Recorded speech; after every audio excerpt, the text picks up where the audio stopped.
Fala galerinha, tudo bom? E aí? Mais uma vez vamos começar mais uma aula de química, tá? Hoje nós vamos falar sobre substância pura e misturas. Vamos falar sobre alguns processos também de separação de mistura, beleza? Então vamos lá, então começar mais uma aula. Vou compartilhar os slides com vocês aqui. E vamos lá, gente. Vamos com foco no Enem aí, beleza? Substâncias puras e misturas, ok? Primeiro a gente vai falar aí o que seria uma substância simples, né? Mais uma vez, e uma substância composta, tá? Como a gente está vendo aí, substâncias simples, galerinha, são substâncias formadas por apenas um tipo de átomo, né? Então, isso aí só para a gente dar uma lembrada, né? Para a gente dar início ao nosso conteúdo. E substância composta é aquela substância que nós vamos ter mais de um tipo de átomo. Como vocês podem ver aqui, nesse quadrinho aqui que nós estamos aqui, deixa eu botar aqui, nesse quadrinho que nós temos aqui, temos lá o carbono, temos o hidrogênio, temos o sódio, o carbono. Então, nós temos ali uma molécula, tá? Que tem mais de um tipo de átomo. Beleza, galera? Então, vamos lá, então. Mistura. O que são misturas? São combinações físicas de substâncias que têm composição definida ou constante. A composição de uma mistura varia de acordo com quem prepara a mistura. Gente, substância pura, tá? É uma substância onde nós temos ali uma característica, tá bom? Que ela vai ser ela mesma, tá? Agora, a mistura, nós vamos ter aí uma adição de substâncias em outras substâncias, tá bom? Mistura homogênea é aquela que não se pode visualizar, filtrar ou decantar o componente dissolvido, seja qual for a técnica utilizada apresentada numa única fase, tá bom? Então, a substância homogênea, nós vamos ver aí apenas uma fase, ok? Isso é uma mistura homogênea, ou seja, nós pegamos aí uma substância que ela foi uma substância pura, ok? Com uma outra substância pura e misturamos, por exemplo, a água, né, que é uma substância pura, e o sal, que também é uma substância pura. E misturamos. Isso caracteriza uma mistura, quando eu pego uma substância mais a outra, ok? Só que essa mistura só compreende uma fase, ou seja, eu só consigo ver uma fase nela. Então, nós dissemos que é uma mistura homogênea. Na mistura heterogênea, a gente tem substâncias, tá, que são misturadas umas com as outras. Só que nessa substância, galera, nós temos aí duas fases ou mais fases. A água e o óleo, por exemplo, são substâncias que nós conseguimos ver duas fases, tá? Ok? Então, nós dizemos que é uma mistura heterogênea, tá bom? Possível distinguir as regiões, tá bom, galera? Aqui, então, ó, a gente consegue ver outras regiões, uma região amarela, que seria o óleo, e uma região azul, que seria a nossa água, tá bom? Agora, o que seria uma mistura estética? Isso é bom a gente entender que é uma mistura estética, por quê? Porque cai, algumas questões de vestibular caem para a gente diferenciar o gráfico de uma mistura eutética e de uma mistura azeotrópica. De cara, nós vemos aqui que o ponto de ebulição dela é variável, tá? Ou seja, não temos aqui um ponto de ebulição constante, igual nós temos aqui no ponto de fusão, tá bom? Existe uma diferença. Quando nós estamos falando de uma mistura pura, tanto o ponto de fusão quanto o ponto de ebulição, eles são constantes, tá? Agora, já em uma mistura, a gente consegue ver aqui que o ponto de ebulição, tá bom? Que seria o gráfico da mistura azeotrópica, e o ponto de fusão, que seria o gráfico da mistura eutética, são variáveis, tá? Então, a diferença de uma mistura eutética para uma mistura azeotrópica é o que? Na mistura eutética, eu tenho um ponto de fusão variável, como vocês podem ver aqui, ó. Então, vai ocorrer uma variação, ou seja, essa temperatura vai continuar aumentando, tá ok? Nosso ponto de fusão. Na mistura azeotrópica, eu terei aqui um ponto de fusão, tá ok? Um ponto de fusão variável. Então, relembrando, mistura eutética, eu vou ter o ponto de ebulição variável. Na mistura azeotrópica, eu vou ter o ponto de fusão variável. Ok, gente? Então, essa é a diferença. Beleza? Agora vamos para os métodos de separação de mistura, beleza? Então, nós temos aí um método bem conhecido, bem comum no nosso cotidiano, que é o método de catação, tá? Que a gente usa muito aí para fazer separar feijão, para separar grãos, tá? É um método manual, mecânico simples, que são utilizados à mão, pinça, tá? Então a gente pode aí diferenciar aí tanto com a mão ou com uma pinça, tá bom? Ventilação, que é um processo mecânico onde a fase de menor massa é arrastada por uma corrente de ar, ou seja, é um vento que passa, né? E aquela que tem a menor massa, ou seja, aquela que é mais leve, ela vai separar, né? Vai ser arrastada pela força do vento, ok? Então, são métodos que a gente tem conhecimento, né? Mas às vezes a gente não está ligado no nome, ok? Então, aí pode acontecer aí da gente ficar ligado nisso aí, beleza, galera? Então, próximo método de separação é levigação, tá? Um processo mecânico que consiste em separação de sólidos de densidade muito diferente, tá bom? A gente vê muito esse processo aqui com o pessoal que costuma fazer a procura de ouro, né? Ficar procurando ouro, tá bom? Pessoal, os mineiros, né? Então, é um processo muito diferente passado por eles, um líquido que não dissolva nenhuma das fases. Então, o líquido ele vai fazer parte com que esse processo de levigação seja feito, tá bom? Pelo processo de densidade, ou seja, aquele líquido, aquele material mais pesado, ele vai ficar, né? E o líquido vai conseguir arrastar aqueles outros materiais, tá? Flotação, que é um processo mecânico, ok, de separação de sólidos de densidade muito diferente, ok? Pela adição de um líquido que tenha densidade intermediária a uma que dissolva nenhum dos sólidos. Então, eu vou colocar aqui, gente, um líquido, tá bom? Que vai ter uma densidade intermediária, ou seja, esse meio aqui. Se eu quero separar esse líquido vermelho, esse líquido meio laranjado desse vermelho, eu vou fazer o quê? Para o processo de flotação, vou colocar um líquido que vai ter uma densidade intermediária, ou seja, que vai estar entre uma e a outra, para que a gente consiga separar aí, tá bom? Esse é um processo bem utilizado também aí nas indústrias aí também, tá bom? Dissolução fracionada, tá ok? É um processo físico de separação de mistura.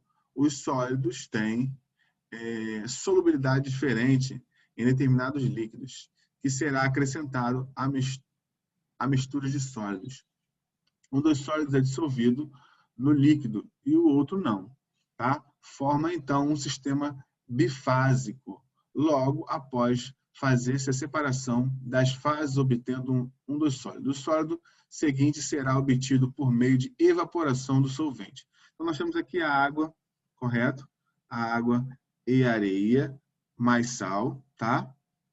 Nós depois adicionamos água, aí fica água mais solução de água e sal, beleza? Depois filtramos ele, tá? E deixamos aí depois para o processo de evaporação para que aconteça a evaporação da água. Gente, esse processo é muito utilizado quando a gente, por exemplo, mistura areia e sal, né? Às vezes você está no acampamento de algum lugar assim na praia e mistura lá areia e sal, tá? A areia, ela não vai dissolver com a água, tá ok? Então, quem vai dissolver com a água vai ser o sal. Então, a gente pega isso, coloca, adiciona água nele, tá ok? Nesse filtro vai ficar areia e vai descer a água diluída com o sal.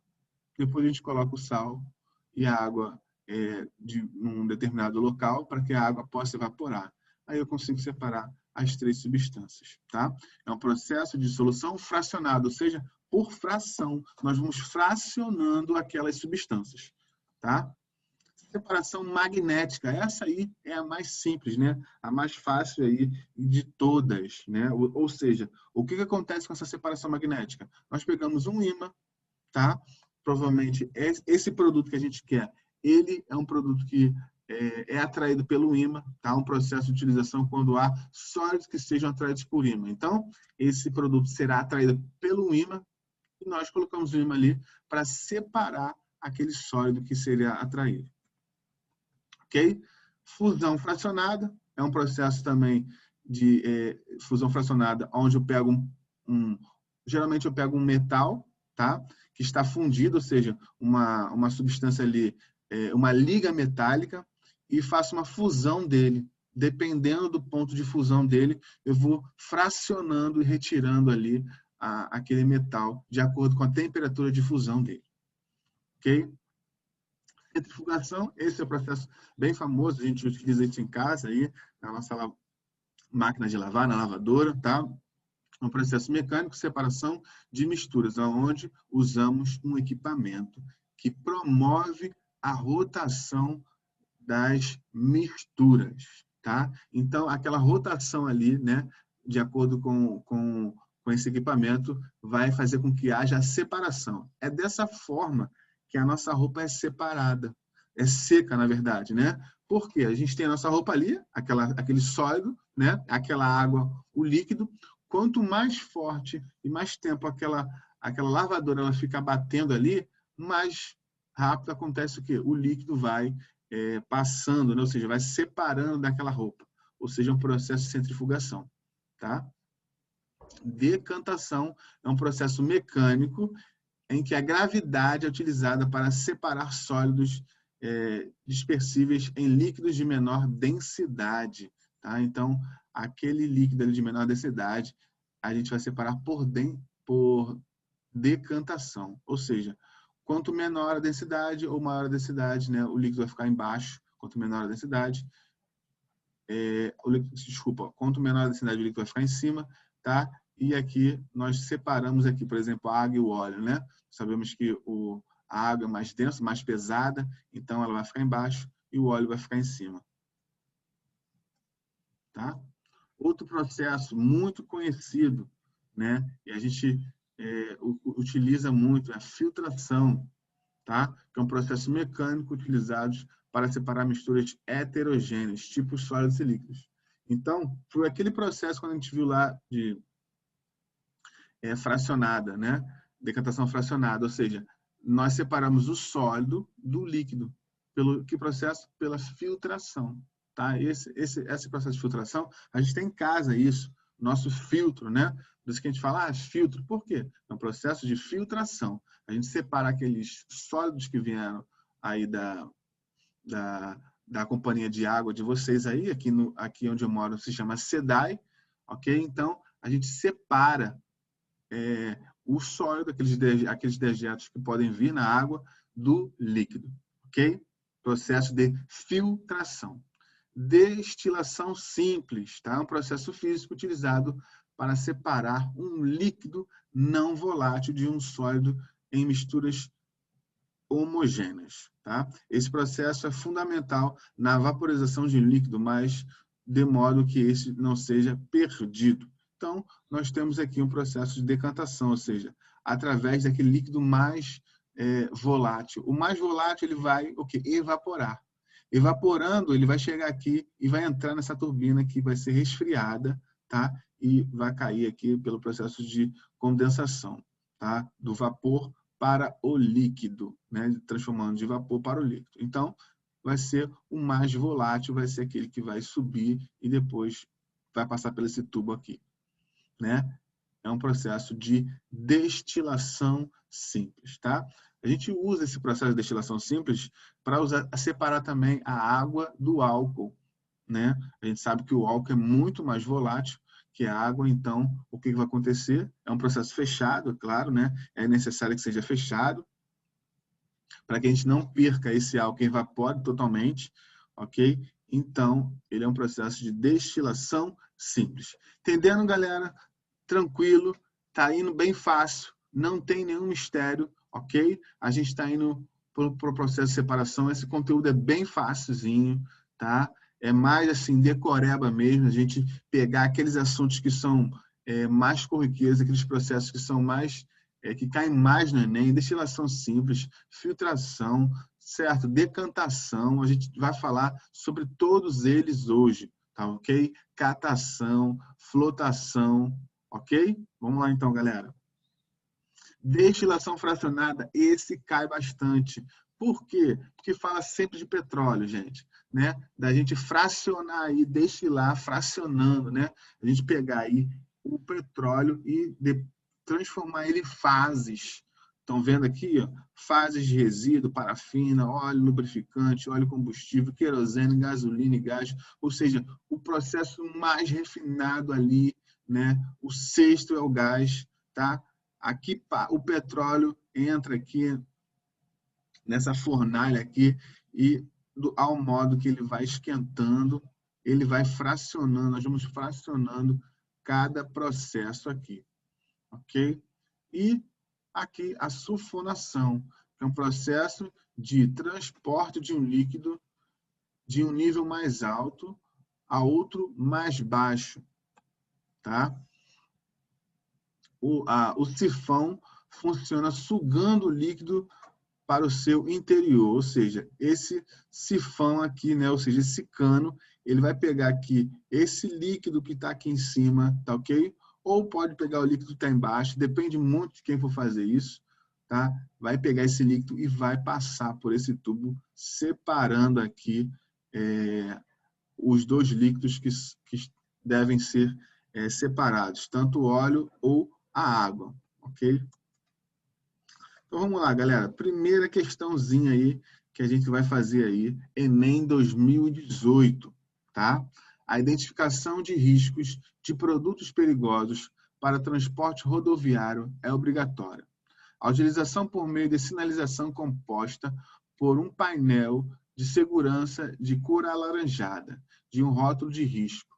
As informações inseridas no painel de segurança e no rótulo de risco, conforme a determinada legislação, permite que se identifique o produto transportado e os perigos a eles associados. A sinalização mostrada identifica uma substância que está sendo transportada de um caminhão. Então vamos lá. 3 algarismos da parte superior do painel indicam o número de risco, beleza? Então esses 3 aqui vão indicar o número de risco, tá? O número 268 indica trata-se de um gás, tá? Então o número 2 quer dizer que trata-se de um gás. O número 6 quer dizer que ele é corrosivo, que ele é tóxico, tá ok? E o número 8 quer dizer que ele é corrosivo. Os 4 dígitos da parte inferior correspondem ao número ONU, tá? Que identificam o produto transportado. Então, qual é esse produto, ou seja, esse gás tóxico que nós estamos falando aí, transportado, né? Aí tem aí o símbolozinho da caveirinha aí. Essas 2 placas sempre estão juntas aí no final do caminhão, no lado e na frente também, tá bom?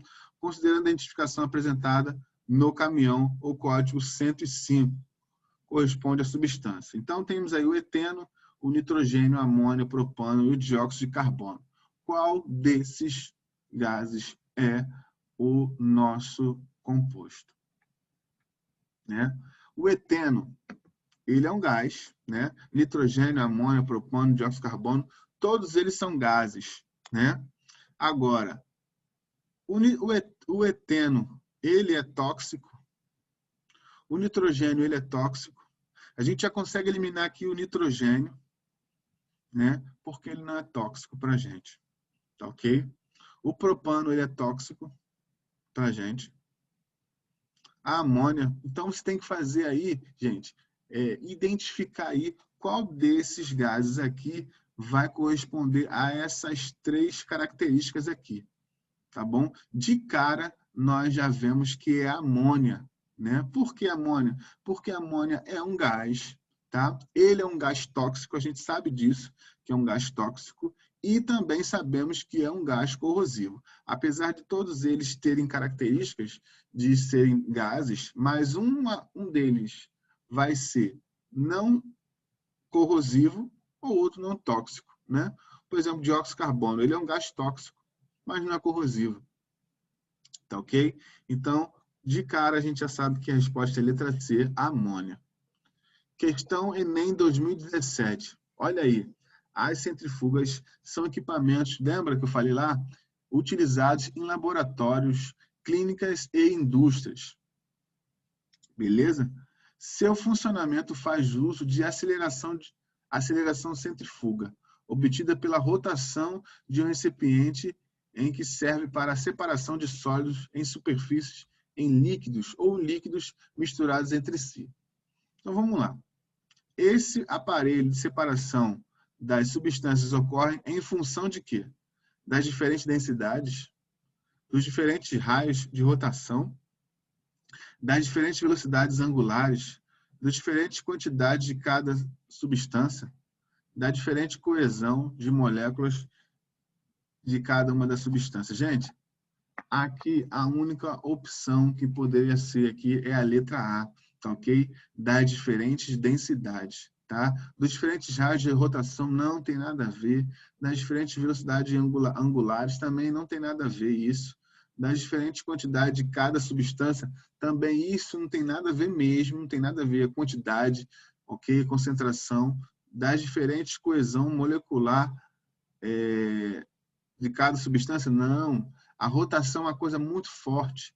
Então, o que vai trazer a grande diferença aqui vai ser das diferentes densidades, né? Ou seja, aquele mais denso vai ser jogado para mais longe, ou seja, aquele líquido mais pesado vai ser jogado para mais longe, ok? Então, a densidade sim tem a ver, né? Então, quando a gente vai pegar um equipamento, a gente faz uma rotação, a gente vê que quanto mais pesado é, a rotação mais forte ela é. Então, gente, a resposta seria aí letra A, questão do Enem 2017. Tá? Então, se você for ver, galerinha, é só vocês terem um pouco mais de calma que dá para a gente fazer a prova bem tranquilo, ok? Questão 2010, Enem, tá? Só estou pegando aí, só estou pegando questões do Enem, tá? Mas tem outras faculdades também aí que a gente vai trabalhar também. Em nosso cotidiano, utilizamos a palavra calor e temperatura de forma diferente de como elas são usadas no meio científico. Na linguagem corrente, calor identificado como algo quente e temperatura média, quantidade de calor de um corpo. Esse significado, no entanto, não consegue explicar diversas situações que podem ser verificadas na prática. No ponto de vista científico, que situação prática mostra a limitação dos conceitos corriqueiros do calor e temperatura? Vamos lá, então. Então, do ponto de vista científico, preste atenção, do ponto de vista científico, que situação prática mostra a limitação dos conceitos corriqueiros de calor e temperatura? Vamos lá. A temperatura da água pode ficar constante durante o tempo em que estiver fervendo? Ó, a temperatura da água pode ficar constante durante o tempo que estiver fervendo. Lembra do gráfico que eu falei para você lá, sobre mistura e sobre substância pura? O que eu falei sobre substância pura, o que eu falei sobre mistura? Então, vamos lá. Uma mãe coloca a mão na água da banheira do bebê para verificar a temperatura da água. Então, a mãe coloca a mão na água da banheira do bebê para verificar a temperatura da água. E o ponto de vista científico, que situação prática mostra a limitação dos conceitos corriqueiros de calor e temperatura. Então, vamos lá. É possível você medir? Depende muito de como está a temperatura da mãe ou temperatura de fora. Depende muito para saber. Tá? A chama de um fogão pode ser usada para aumentar a temperatura da água em uma panela. Ó, a chama de um fogão pode ser usada para aumentar a temperatura da água em uma panela. A água quente que está em uma caneca é passada para outra caneca a fim de diminuir sua temperatura. Um forno pode fornecer calor para uma vasilha de água em seu interior com menor temperatura do que a dele? Então, qual dessas respostas aí você colocaria? A, B, C ou D ou E? Tá? Então, vou ler de novo para você. Do ponto de vista científico, que situação prática mostra a limitação dos conceitos corriqueiros de calor e temperatura? Tá? A resposta aí é a letra A, tá bom? A temperatura da água pode ficar constante durante o tempo em que estiver fervendo, tá bom? Então, no gráfico, galerinha, no gráfico, lá, Quando ela começar a ferver, tá? É porque ela está passando do ponto do estado líquido para o estado gasoso, ok? Esse ponto aí, então, ela vai ficar constante. O gráfico fica constante, até que toda a nossa água seja evaporada, aí sim a nossa temperatura ela continua a subir, tá ok? Então, no processo de vaporização, a temperatura fica constante. Beleza? Próxima questão, tá? Considere uma amostra sólida que apresenta ponto de fusão constante e coloração amarelada, uniforme. Dissolve somente parte do sólido com adição de água e, após fundir totalmente com aquecimento contínuo, entra em ebulição. Qual temperatura variável? Qual temperatura variável? Com base nessa informação, é correto afirmar que essa amostra, tá? Então, é uma substância pura, é uma substância composta, é uma mistura homogênea, tá? É uma substância pouco solúvel em água, ou entra em ebulição, ocorreu a sublimação da substância. Olha só, essa questão é parecida com a questão que a gente acabou de falar. Ok? Ó, considere uma amostra sólida que apresenta ponto de fusão constante e coloração amarelada uniforme. Beleza, ponto de fusão constante e amarelada uniforme.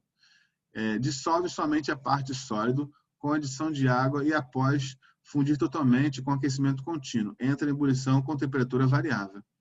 Tá? Então, a gente falou lá, ponto de ebulição variável. É uma mistura, né? Ou seja, letra C é uma mistura homogênea. A letra A fala de substância, a letra B fala de substância, a letra D fala de substância, tá? E a letra E, ao entrar em ebulição, ocorreu uma sublimação da substância. Não ocorreu sublimação nenhuma, tá? Ocorreu vaporização. Ok? Então, letra C, uma mistura. Vou voltar aqui para você ver aqui, para você tentar aí, lembrar o que tipo de mistura é essa que eu falei com você. Tá? Olha aí, mistura eutética, onde nós temos aqui uma variação do ponto de ebulição, ok? Então, é essa variação que a questão lá está falando para você. Tá? Aqui, ó, houve uma variação, ou seja, a temperatura variável não permaneceu constante. Tá? Então, nós estamos falando de mistura. Então, lembrando para você, quando a gente estiver falando de substância pura, o nosso ponto de fusão, nosso ponto de ebulição, ele vai ser constante. Quando nós estivermos falando de mistura, né, por ser uma substância que tem o seu ponto de fusão, o seu ponto de ebulição constante, com uma outra substância que tem seu ponto de fusão e seu ponto de ebulição constante, quando nós misturamos essas duas substâncias, nós temos uma mistura, claro, né? Então, vai ocorrer uma variação, ou seja, no ponto de fusão ou no ponto de ebulição, dependendo de que substância nós estamos falando. Ok? Então, resposta aí dessa quarta questão que nós estamos falando aí, letra C. Vamos para a próxima. Os átomos dos elementos químicos combinam uns com os outros, de diversas formas, constituindo as moléculas das substâncias. Estas podem ser simples ou compostas. Diante do exposto, trata-se de uma substância simples. Então, nós temos aí o ácido sulfúrico, né? Temos o gás carbônico, temos aí o ar atmosférico, temos aí o gás ozônio e o ácido fosfórico. Gente, essa é a mais fácil de todas, né? Dá para ver aí que a resposta é o gás ozônio, né? A única molécula aí simples que nós temos aí é o ozônio, que é o O3. Correto? Então, vamos embora. Próxima questão. Um dos critérios para classificar um material, ou seja, uma substância ou uma mistura, é o número de fases que ele possui. Considerando o sistema formado de água, areia, sal de cozinha e água em excesso, trata-se de um sistema, olha aí, gente, que tipo de sistema é esse aí? Né? É homogêneo? Falou de areia e sal, já sabe que não é, né? Ou seja, todos os dois têm cores diferentes. A água, então, tem cores diferentes. Homogêneo não é heterogêneo? Sim. Mas será de 3 fases? nós temos aí quantas fases? As fases da água, né? Quantas fases nós temos aí? 3 fases. Heterogêneo mas são 3 fases. Heterogêneo com 4 fases. Heterogêneo com 2 fases. Tá? Homogêneo com 2 fases. Então, a letra A e a letra E a gente já elimina. Agora, quantas fases seria essa daí? Hein? Resposta à letra D. Heterogêneo com 2 fases. Então, aí, a açúcar, a areia e o sal, eles vão ter aí a mesma coloração, né? Agora, já a água, não. Beleza, gente? Vamos lá. Então, por quê? A nossa açúcar e o nosso sal, eles vão aí, apesar de ter a mesma coloração, eles vão se diluir na água, né? Ou seja, são substâncias diluídas. Então, a açúcar e o sal vai diluir. Então, o que vai sobrar? Vai sobrar areia e vai sobrar água, né? Que vai ter aí a sua coloração. Então, vamos ter 2 fases. Você poderia pensar que teriam 3 fases, né? Porque a areia tem uma cor diferente do sal e a água é outra cor, né? Mas o açúcar e a água, né? Por estar em excesso aqui, a gente falou que está em excesso, ele vai conseguir diluir tanto o açúcar quanto o sal, beleza, galera? Então, a gente vai ter aí apenas 2 fases, letra D. Uma questão aí que dá para você se enrolar se você não tomar cuidado e não pensar no processo que vai ser feito. Ok? Questão aí, Enem. Tá? Questão aí, Enem. Vamos lá, então. Opa, desculpa. Vamos lá. Algumas toneladas de medicamento para uso humano e veterinário são produzidas por ano, tá? Os fármacos são desenvolvidos para serem estáveis, mantendo suas propriedades químicas de forma a atender um propósito terapêutico. Após o consumo de fármacos, parte da sua dosagem é excretada de forma inalterada, persistindo por meio ambiente.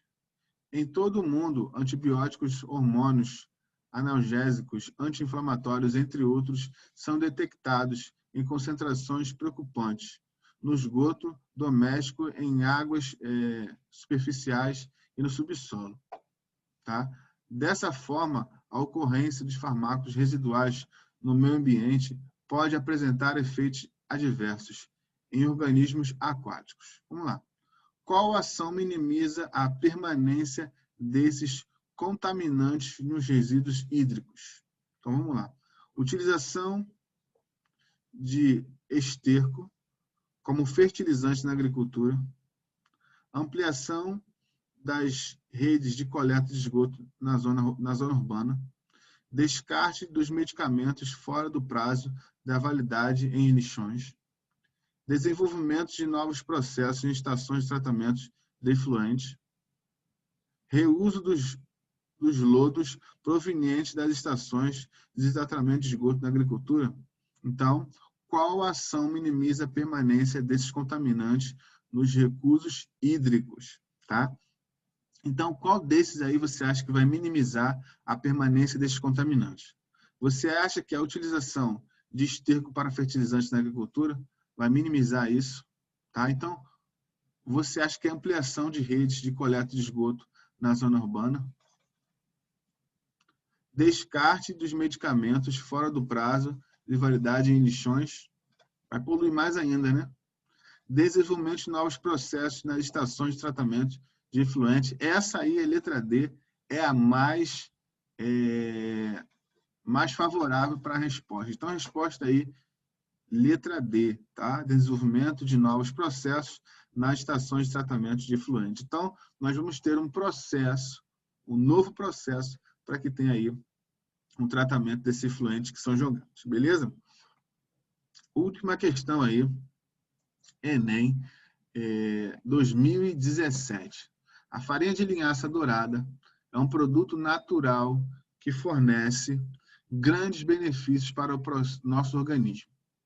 A maior parte dos nutrientes da linhaça encontra-se no óleo dessas sementes, rico em substâncias lipossolúveis, com massas moleculares elevadas.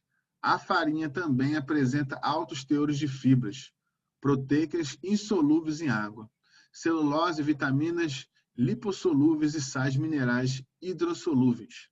Okay? Considerando o esquema que resume o processo de separação dos componentes principais da farinha de linhaça dourada. Então, vamos lá. O óleo de linhaça será obtido na fração destilado 1, destilado 2, resíduo 3, resíduo 4. Olha aí, nós temos a farinha de linhaça, tá? Passa por um processo de adição de éster etílico, seguida de agitação. Ela vai ser qual desses aí? Resíduo 1, quer dizer, resíduo 2, resíduo 3, resíduo 4, destilado 1 ou destilado 2? Qual desses aí?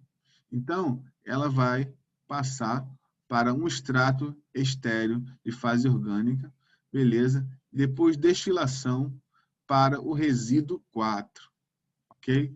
Então, aí, a resposta é a letra E. Beleza, galerinha? Então, um abraço para vocês aí, tudo bem? Fique com Deus aí. Até mais, até a próxima aula aí. E fui!